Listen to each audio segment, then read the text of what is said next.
Jangan lupa subscribe, like, and share.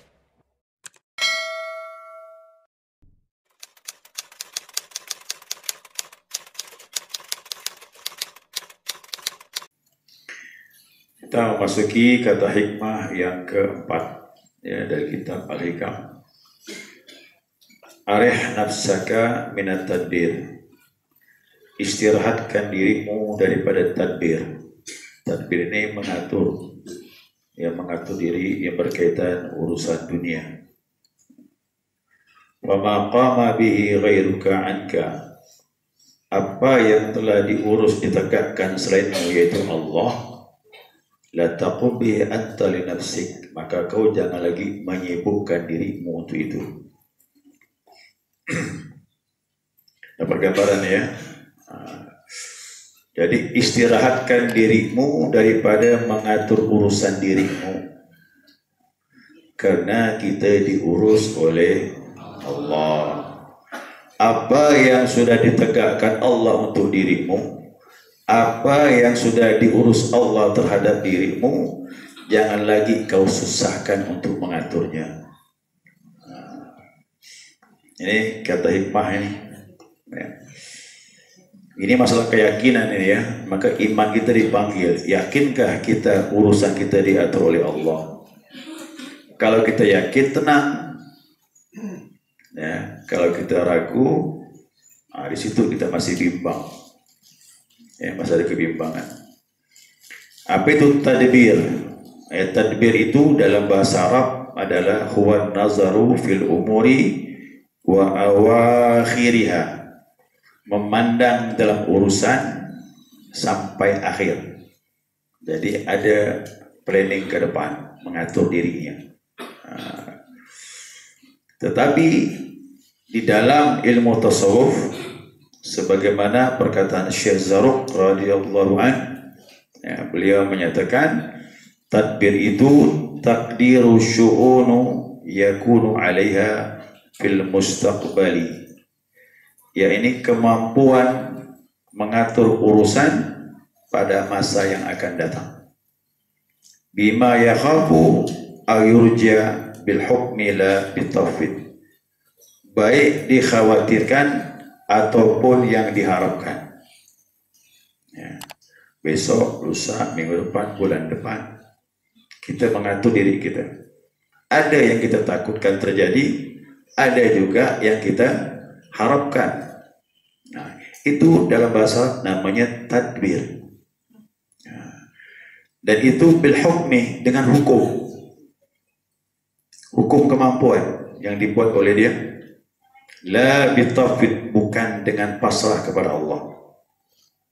Nah, jadi kalau dalam tasawuf itu punya rencana boleh, ada keinginan boleh, cuma tafwid. Tahu tafwid? Serahkan. Fa idza azamta fatawakkal 'ala Allah. Kan begitu? Apa kau berkeinginan dengan sesuatu, ada azam di hatimu, ada keinginan yang kuat, tawakkallah kepada Allah, serahkan kepada tinggal jalankan. Jadi di sini ini yang tercerah ini, dia bersandarkan kepada kemampuannya. Ya.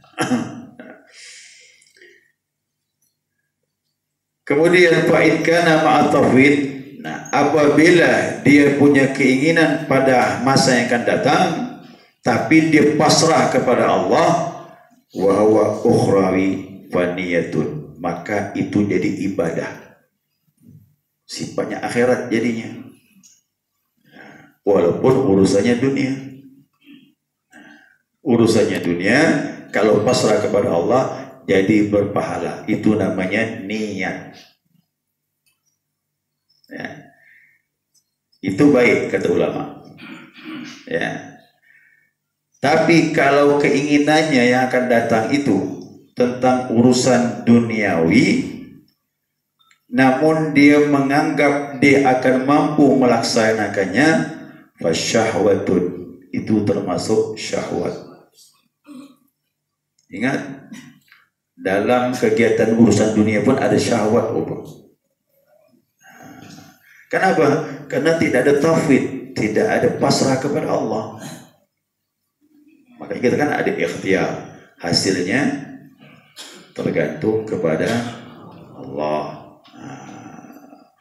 Jadi kalau ada urusan dunia yang kita akan lakukan pada masa akan datang, ya, kemudian kita tidak bersandar kepada Allah, itu namanya umniyatun, angan-angan namanya. Ya, kalau tercapai, kalau tak tercapai susah, karena disebut angan-angan. Jadi akhir zaman nanti kata Nabi, tulul amal. Yang berbahaya umatku nanti panjang angan-angan. Kenapa? Rencana banyak, tapi pasrah sama Allah tidak. Kalau berhasil dia bangga, kalau gagal dia susah. Nah, tapi kalau tauhid tidak. Mari kita lihat di sini. Faqtada qalamu anna tadbira ala thalathati aqsamin. Maka ditetapkanlah oleh ulama tadbir itu dibagi 3 bagian. Nah, ada 3 bagian tadbir. Ya. Yang pertama, yakni qismu mazmumin, bagian yang hina, dianggap rendah. Yang kedua, wa qismu matlubin, bagian yang memang kita tuntut. Ya, yang ini maaf, yang dituntut. Wa qismu mubahin, ada bagian yang mubah, boleh sah-sah saja. Nah, jadi mengatur diri ada yang tercela, ada yang dituntut, ada yang boleh mubah. Nah, kalau dapat jangan yang pertama. Yang pertama itu, yakni yang tercela, walladzi yashabuhul jazam. Ya, ini dia mengatur diri yang masa yang akan datang, tapi diiringi dengan berani memastikan. Tadi yang berjanji datang ya, pasti. Sore meninggal. Hati-hati, jangan berani memastikan. Katakan insya Allah. Ya, katakan insya Allah. Apapun urusan ini, dunia maupun urusan akhirat. Nah, yang ini tercela, baik urusan agama ataupun urusan dunia, kalau sudah berani memastikan qillatil adab, maka orang ini sedikit saja adabnya dengan Allah Subhanahu wa taala. Tak beradab betul. Ya. Nah, hati-hati kalau sudah tak beradab dengan Allah. Maka ia sifatnya bersegera, tapi dia diiringi dengan kecapean, letih. Di sinilah lelah namanya. Kenapa? Mengandalkan kekuatan diri dan berani memastikan. Wa iyadzu billah. Ya, kita berlindung kepada Allah. Ini pelan-pelan ini ilmu ini bersih. Ya, untuk membersihkan diri. Karena apa yang sudah ditegakkan Al-Hayyul Qayyum, yang maha hidup dan maha berdiri sendiri, yaitu Allah Subhanahu wa taala kepadamu, jangan lagi kau ingin mengatur dirimu. Yakin tak kita ini diatur oleh Allah? Itu masalahnya. Kalau Allah sudah mengaturmu, kenapa kau susah? Ayo, surah apa itu yang kita baca subuh Jumat? Alif Lam Mim Tanzil, di As-Sajdah. Yudabbirul amra minas sama'il ardi thumma yakhruju ilayhi fi yawmin kana miqdaruhu alfin mimma ta'udun. Yudabbirul amra minas sama', dia yang mengatur urusan langit dan urusan bumi.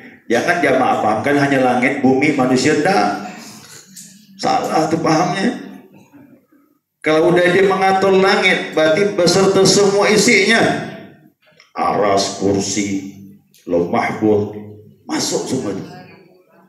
Tak kalau Allah mengatakan aku mengatur bumi, berarti masuklah di dalamnya urusan apapun makhluk yang ada di muka bumi, manusia, binatang, tumbuh-tumbuhan, sakitnya, sehatnya, rezekinya.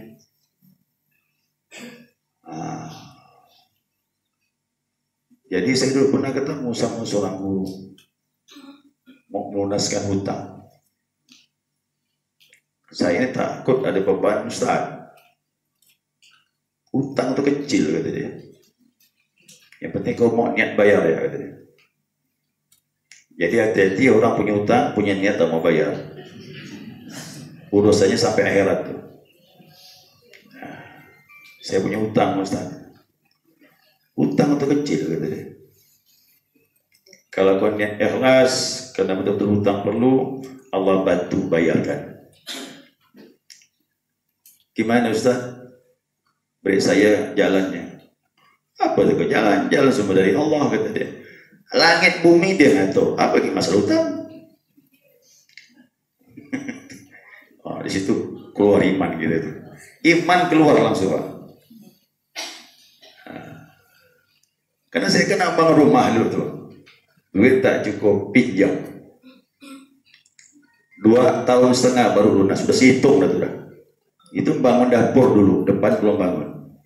Macam mana gitu? Hitung. 2,5 tahun. Iya kalau panjang umur. Saya utang tuh mikir meninggal. Mana? Ya kok ahli waris saya bisa bayarkan? Maka saya udah susah aku punya utang. Tapi terpaksa lah kepingin punya rumah. Utang. Alhamdulillah tak sampai 2 tahun lunas.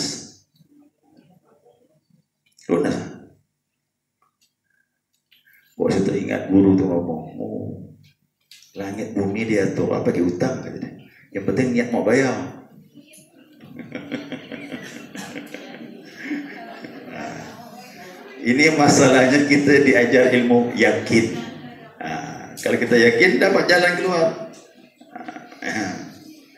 Tapi jangan kalau berhutang kena ada penyakit yang suka berhutang tak mau bayar. Oh, ini bahaya ini.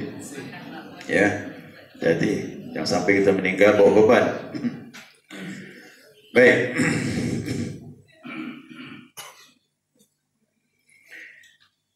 Nah, biasanya apa yang kita aturkan untuk diri kita ini, ya, dia tidak bisa menembus daripada bawaan alunan, rentetan, arahan dari takdir Allah Subhanahu wa taala.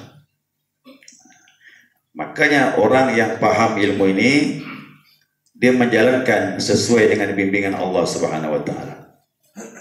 Ahmad bin Mas'ud berkata, "Man taraka tadbir fahuwa fi raha." Siapa meninggalkan tadbir, membuang sifat ingin mengatur dirinya, dia menyalahkan kepada Allah, maka dia orang yang mendapatkan kesenangan. Itulah bahagia namanya. Karena merasa diatur oleh Allah. Dia tak pusing-pusing mengatur dirinya. Nah, makanya tiap pagi kalau orang tak kenal kepada Allah, apa nak aku buat hari ini? Dia ngatur urusan tu. Nah, itu hati-hati. Tapi kalau orang dah paham ilmu ini, aku serahkan apa yang Allah atur kepada diriku pada hari ini gitu.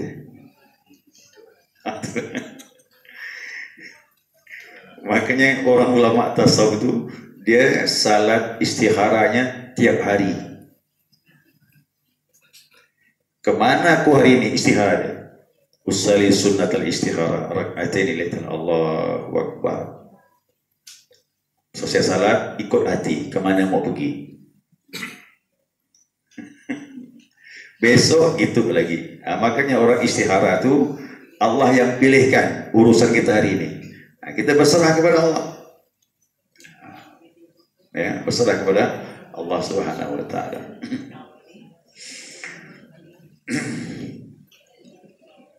Mana tadi itu?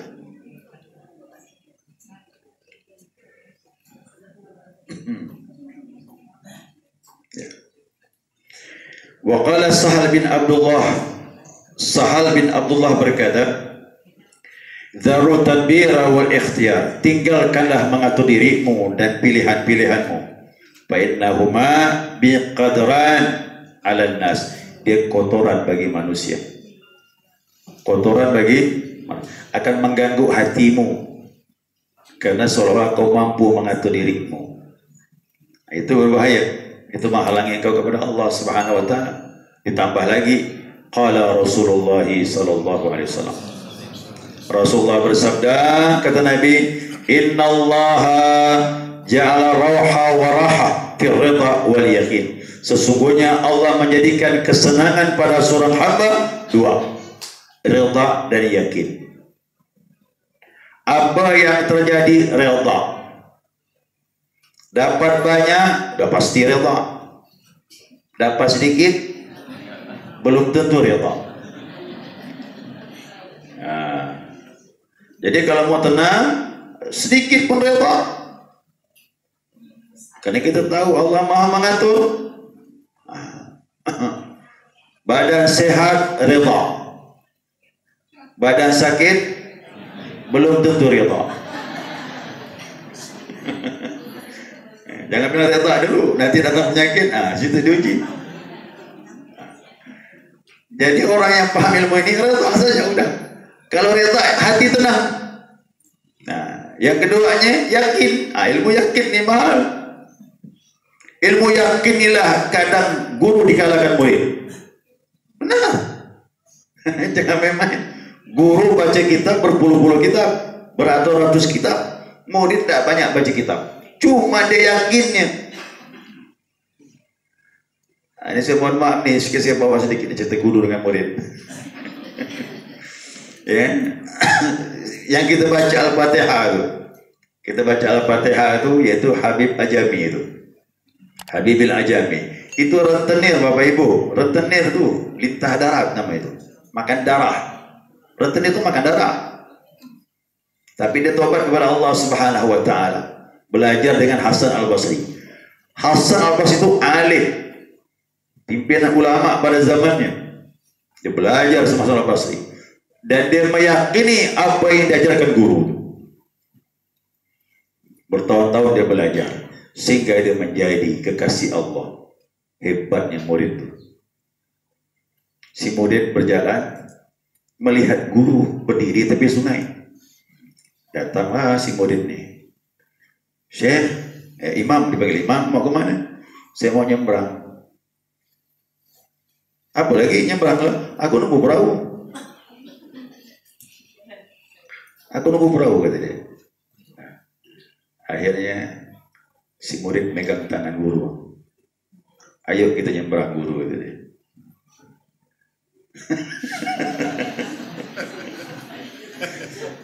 Guru ini bilang, murid aku ngolok-ngolok nih, kata dia. Itu dia melangkah, betul-betul melangkah di atas air seperti nginjak di atas pasir. Di bawahnya guru nyebrang. Dalam ketakutan gurunya, akhirnya guru pun yakin. Terus sampai ke seberang, guru tak bisa ngomong. Dia baru tahu dia punya keyakinan luar biasa. Itu gurunya bilang, ya Habib Ajami, kata dia, aku diberi ilmu banyak, cuman yakinnya sedikit. Guru itu ngomong dengan murid, kau ilmu sedikit, tapi yakinmu melebihi aku, kata dia. Nah, jadi ilmu yakin ini mahal. Jangan sangka murid tetap di bawah guru, belum tentu. Kadang murid bisa melejit di atas gurunya. Nah, itu dia. Tapi jangan dipakai ilmu ini ya. Ini kajian saja. Ya, siapa yang mencoba nanti nggak puas, insya Allah tenggelam.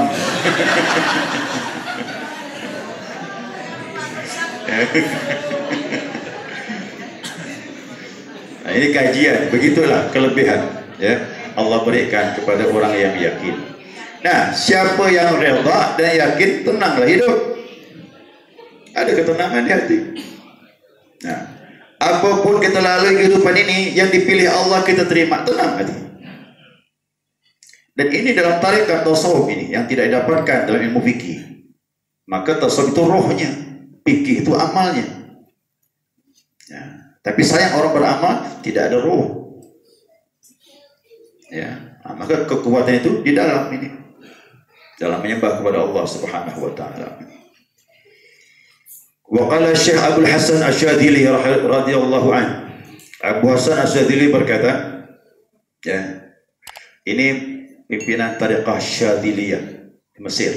Dia orang Maroko, hijrah ke Mesir. Dan nasabnya pun sampai kepada Nabi Muhammad sallallahu alaihi wasallam. Ya.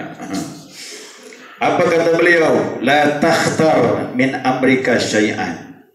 Janganlah kau memilih dalam urusanmu apapun. Wa takhtar alla takhtar. Ya. Pilihlah untuk tidak memilih, kata dia. Oh, kalau kau boleh memilih, pilih untuk tidak memilih. Serahkan kepada Allah semua. Wa firra min dzalikal mukhtar, dan larilah dari pilihan yang demikian itu. Wa min firarika wa min kulli syai'in ila Allah taala. Lari dari urusanmu menuju kepada urusan Allah. Rabbuka yakhluqu may yasha wa yakhtar. Tuhanmu lah yang menciptakan dan Dia yang memilih. Itu Al-Qur'an itu terakhir itu. Ya, Al-Qur'an itu Rabbuka yakhluqu may yasha wa yakhtar. Tuhanmu yang menciptakan dan Dia yang memilih. Maka seindah-indah seorang hamba, dia memilih apa yang dipilih oleh Allah. Tenang hidup, tak susah. Walaupun sedikit rezeki dapat, dia tahu ini pilihan Allah. Senang dia dapat sedikit. Timbul syukur. Ada syukur tu mulai sedikit. Nah, kata Nabi, lam yashkuril qalil, lam yashkuril katsir. Siapa yang tak bersyukur dengan yang sedikit, dia tidak akan bisa bersyukur dengan yang banyak. Jadi syukurlah. Dia masih kita tahu dari Allah. Ya, jadi syukur. Jadi siapa yang punya sepeda, jangan mikirkan motor. Syukuri sepeda dulu, nanti dapat motor. Itu trik namanya. Kalau punya motor, jangan mikirkan mobil. Syukuri motor itu. Itu trik namanya untuk mendapatkan tambahan. Siapa yang punya mobil, jangan mikir punya pesawat. Dan jangan dipikirkan. Susah juga nanti kan. Kalau Allah beri kekayaan banyak gitu, wah, tidak mampu nanti kita. Ya. Jadi begitu. Ya, jamaah sekalian, kita hidup ini ikut pilihan Allah biar hidup kita tenang.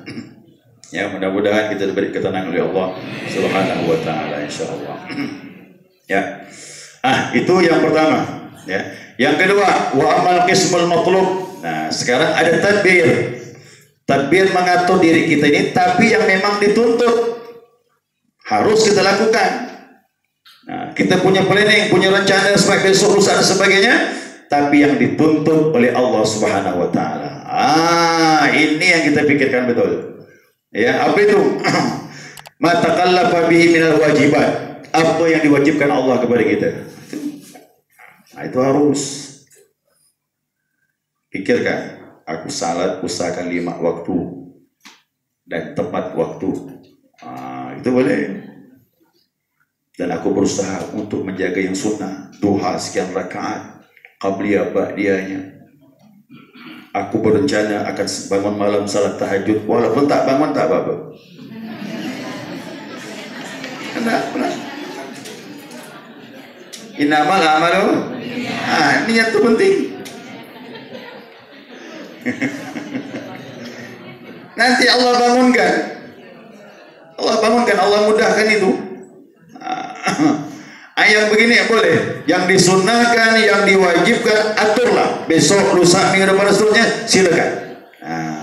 Ya, ini tetap dia tauhid, berserah kepada Allah.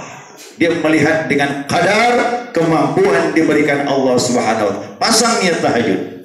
Walaupun belum mampu, insya Allah nanti Allah mampukan. Yang beginilah namanya an-niyatus salihah, niat yang baik. Niat yang baik. Ingat, wa qala alaihi salatu wassalam, Nabi SAW bersabda, kata Nabi, niatul mu'min khairu min amalih. Niat orang mukmin itu lebih baik dari amalnya. Niat yang baik udah dicatat, walaupun tak terlaksana. Kan begitu kata Nabi SAW. Siapa punya keinginan niat yang baik dan tak terlaksana, dapat 1 pahala. Kalau dilaksanakannya, dapat 10 pahala. Siapa punya keinginan kejahatan, berbuat jahat di hatinya, dan dia belum melaksanakan, belum dihitung dosa.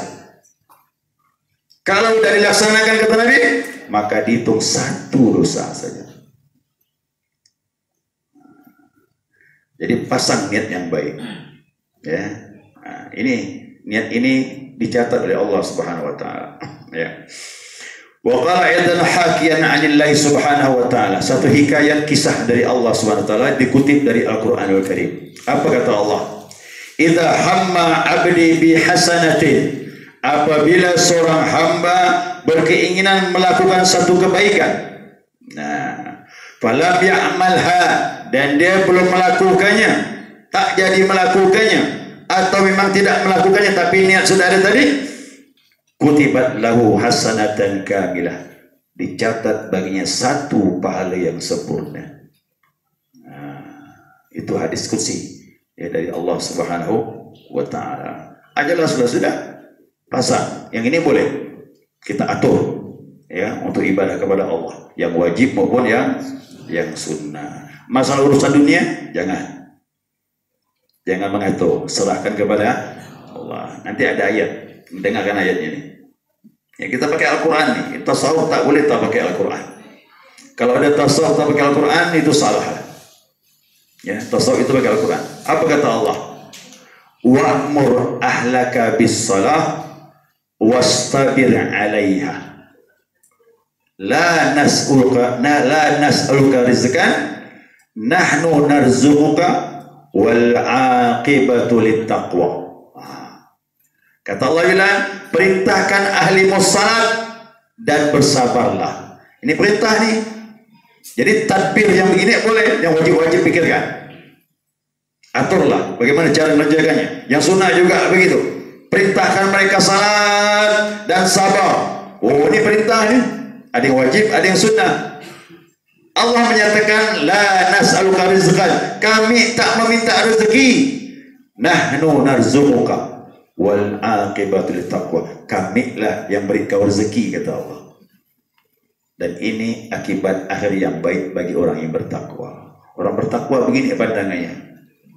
Nah, jadi 2 nih, kita bagi 2. Yang pertama perintah, yang kedua dijamin. Apa yang diperintah?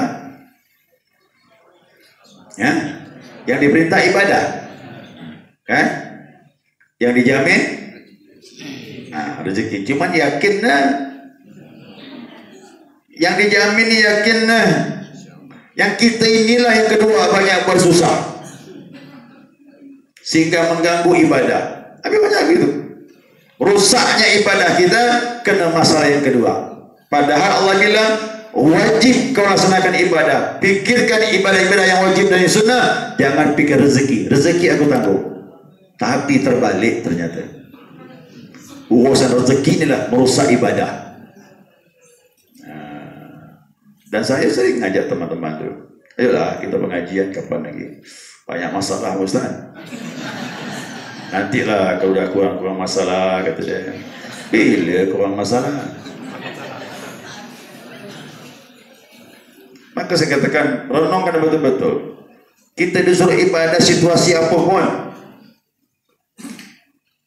Kalau kita nunggu lapang, lega, tak ada ujian, semuanya enak berarti.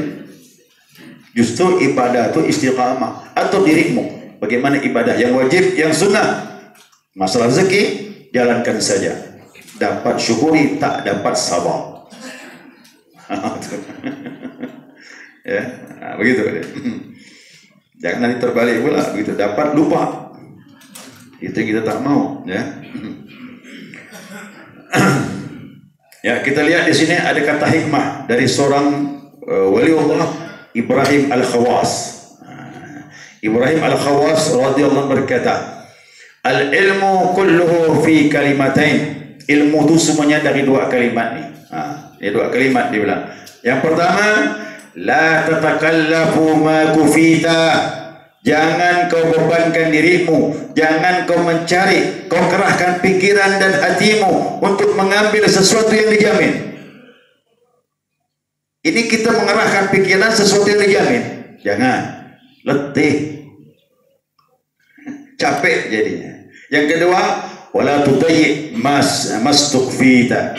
Jangan kau lalaikan apa yang dibebankan kepadamu, ibadah yang wajib maupun yang sunnah.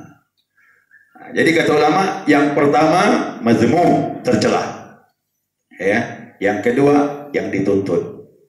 Yang tercela tadi meraih sesuatu, mengerahkan tenaga pikiran untuk mengambil sesuatu yang memang udah pasti untuk kita. Itu tercela sudah, tak bagus, capek gitu. Yang kedua, ini yang bagus. Ya, apa yang dituntut itu pikirkan, laksanakan dari Allah Subhanahu wa taala. Ya. Nah, mudah-mudahan kita diberi kekuatan ya untuk melaksanakan ibadah yang wajib maupun yang sunnah. Ibadah inilah yang bawa rezeki kita berkah sebenarnya. Kalau orang sibuk rezekinya ibadah kendor, tidak ada berkah. Justru ibadah inilah yang menjadikan rezeki kita diberkahi Allah Subhanahu wa taala. Udahlah cukup rezeki, bisa sedekah lagi, masya Allah. Itu berkah luar biasa. Ya. Ya. Nah, kemudian yang ketiga, ya, bagian tadbir yang mubah. Artinya boleh dilakukan, tidak tercela, ya, bukan dia wajib, ya, bukan juga dia sunnah. Nah, cuma dia boleh. Apa itu? Tadbir dalam urusan dunia untuk penghidupan. Boleh. Nanti aku kerja ini, usaha ini begini, tapi tafwid, serahkan kepada Allah. Nanti hasilnya memuaskan kalau kita minta tolong Allah dalam menyelesaikannya. Tapi kalau kita berdasarkan kemampuan sendiri, nanti kau akan kecewa kalau gagal. Disinilah indahnya ilmu ini. Urusan dunia pun jadi ibadah, ya, jadi ibadah kepada Allah Subhanahu wa taala. Makanya orang bilang, oh kan ada hadis Nabi menyatakan at-tadbiru nisful ma'ish. Ya, tadbir itu termasuk sebagian dari kehidupan. Itu maksudnya kalau kau tafwid, berserah kepada Allah, berarti setengah rezekimu ditanggung Allah karena engkau beribadah dengan bertawakal kepadanya. Itu yang maksudnya Allah, seperti itu. Ya, baik. Nanti insya Allah pertemuan akan datang masih ada hubungan dengan ini. Ya, mudah-mudahan Allah Subhanahu wa taala merahmati kita dalam ibadah, jangan kendor, ya, dan jangan dirisaukan masalah urusan dunia. Itu akan jalan sebagaimana ketentuan Allah. Kita akan dapat sesuai dengan janji Allah kepada kita. Jadi ingat, jangan sampai kita capekkan pikiran dan tubuh kita untuk itu sehingga rusak ibadah kita kepada Allah. Hai talabud dunia, ya talabud dunia, kata ulama. Hai pencari dunia, kau capekkan dirimu. Kalaulah rezeki itu harus diambil dengan sayap seperti burung terbang, tapi kalau bukan jatahmu, kau tak akan dapat. Itu dengan bahasanya hebat. Kita diberi sayap kayak burung. Kita mencari rezeki yang bukan untuk kita, tak dapat. Tapi kalau Allah telah tentukan rezekimu, walaupun berada di pundak singa, pasti kau dapat. Sulit dah tu. Sulit, tak berani orang ambil kuih di tengkuk singa. Cobalah. Tapi kalau untuk kita, dapat. Ada kawan beli es krim, kesenggol orang lewat, jatuh ke tanah, duit tak ada lagi. Dia ngomong, saya bilang itu bukan untuk kau, saya bilang. Kenapa? Makan tak boleh kita nyalakan. Hal sepele kan? Oh ini kena disentuh, itu takdir. Udah di tangan dan ini tinggal masuk kan ya, disenggol jatuh. Kalau kita menyumpah, hilang iman kita. Iman kita hilang kalau kita menyumpah, menyalahkan keadaan. Apalagi menyalahkan orang nyenggol. Nah, itu rezeki dibagi oleh Allah SWT. Ya. Lihatlah burung tu, kata Nabi. Burung tu, Masya Allah, keluar lapar, kembali kenyang. Nanti insya Allah pertemuan akan datang, akan lebih rinci masalah ini. Nah, itu ya. Insya Allah. Ilmu tasawuf ini menghibur hati, tenang hati. Nah, itu dia suka. Saya suka bilang menghibur hati, hilang susah. Nah, makanya datang orang yang senang hati, pasti dapat jalan keluarnya. Jangan datang orang yang hati susah. Jadi masalah. Nah, jadi ulama-ulama tasawuf hatinya rahat, tenang saja. Ya, kita pun datang sama dia pun senang. Nah, perbincangan pun mendatangkan pahala. Saya belajar kurang dapat iman, tapi ada tak kuat. Tapi duduk dengan guru sebentar ya melejit iman. Hebatnya guru tu. Saya kalau duduk sama wakil talqin tu 1 jam tu mengalahkan salah sunnah setahun tu betul. Saya salah sunnah setahun belum tentu dapat iman macam itu. Tapi duduk dengan guru tu sebentar saja iman melejit bertambah. Makanya jangan sombong, jangan belajar buku saja. Oh, ambil Quran hadis, baca buku tak ada guru, iman tak sempurna. Sahabat itu menjadi dekat sama Allah karena mereka mendapatkan santapan rohani dari Rasulullah SAW. Nah, itu kelebihannya. Ya, baik, segera cukup. Sudah bisa dipahami.